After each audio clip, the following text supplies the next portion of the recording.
The WNBA could be shut down before next season. Owners are reportedly ready to pull the plug entirely. Adam Silver is trapped in the middle, and players are threatening a strike over money the league doesn't even have. Maximum salaries could double or triple, yet the union says it's not enough.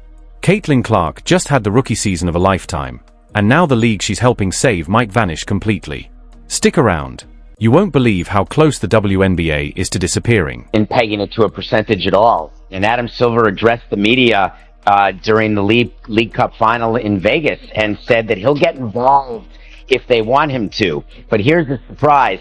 He's been involved from the beginning. What he was saying is, will I go to the actual table? You don't need the commissioner of the NBA to be at this table at any time. But what they've done is they've extended the deadline first by 30 days, 40 days. So it's been a total of 70 days, which all you're doing is delaying a work stoppage. You want to get to that work stoppage because that's a legal term of art. You want to get to some sort of lockout or strike so then it can go to the next stage of these negotiations.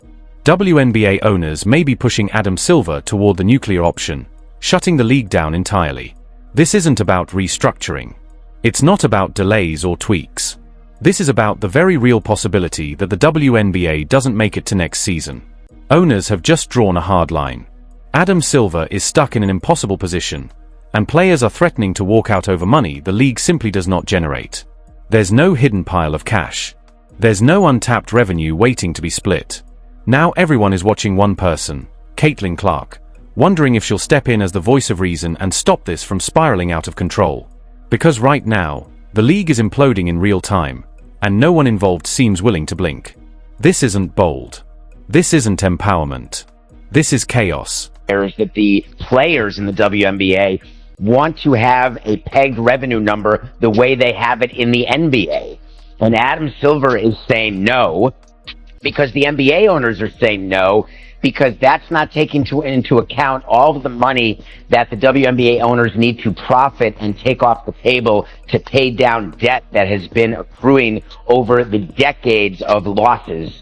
So that is why they're not having the meeting of the minds on any percentage, which is why the NBA is offering minimum salaries increasing like up to $1 million, because then you can absolutely chart and express what you're expecting. We're past the point of negotiation. This situation is completely absurd. WNBA owners are reportedly so fed up with these CBA talks that insiders say some might actually let Adam Silver pull the plug on the entire league. Not pause it.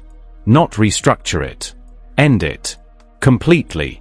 Before you shrug that off as impossible, here's how we got to this breaking point. Are not going to move on a revenue split versus derived revenue share off of a fixed number.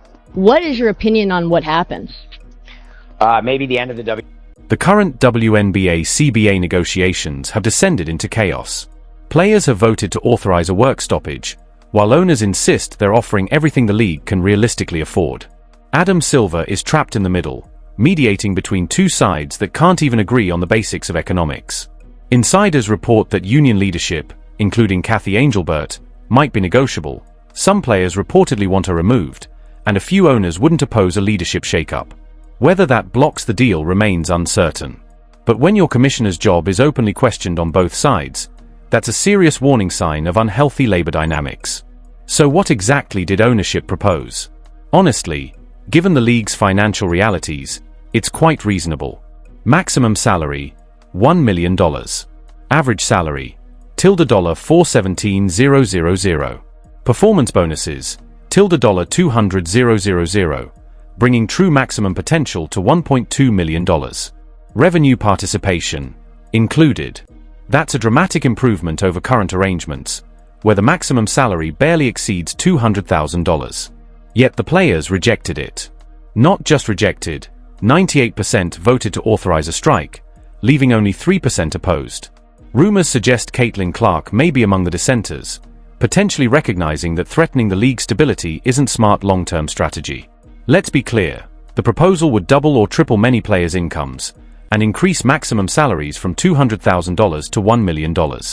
For most, this is transformative. Yet from the union's perspective, it's still not enough. Here's the brutal reality they seem to ignore. WNBA owners are subsidizing losses every single year. The league has never been profitable, and the NBA has covered tens of millions annually since its inception. Players are demanding a revenue-sharing model identical to the NBA's, a league generating $11 billion in revenue with massive profits. The WNBA, by contrast, generates around $200 million and loses $10 to $40 million annually. That framework simply doesn't exist here. Revenue sharing in a money-losing league is mathematically impossible. Adam Silver has been involved from the start, but his expertise can't override basic economics. Owners want precise control over salaries and expenses to work toward eventual profitability. Players are essentially demanding a slice of a pie that hasn't been baked yet, threatening the bakery itself if their demands aren't met.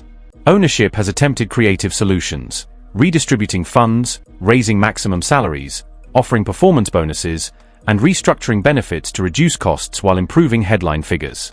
This is smart business, typically proposed by unions. The fact that ownership is doing it shows their desperation to prevent collapse.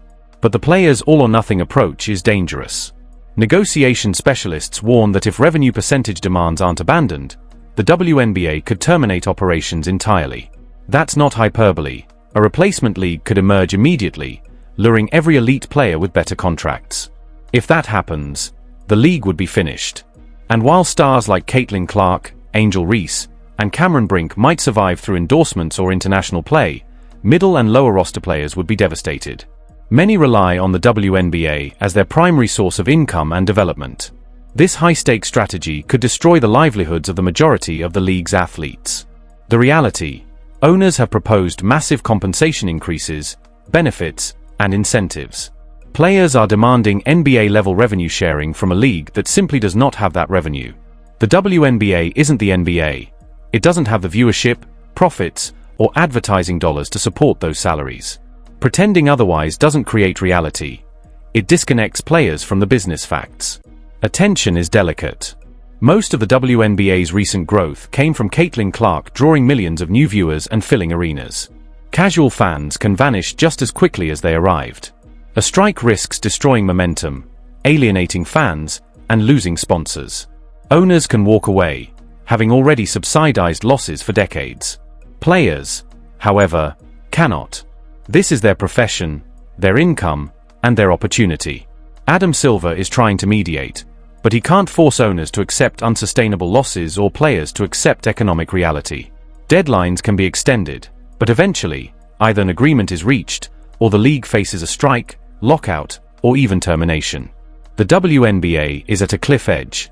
Owners have offered unprecedented raises. Players want revenue that doesn't exist. If this league collapses because of unrealistic demands, remember this exact moment. Hit like if you want common sense to prevail, and subscribe for unfiltered coverage as this story develops.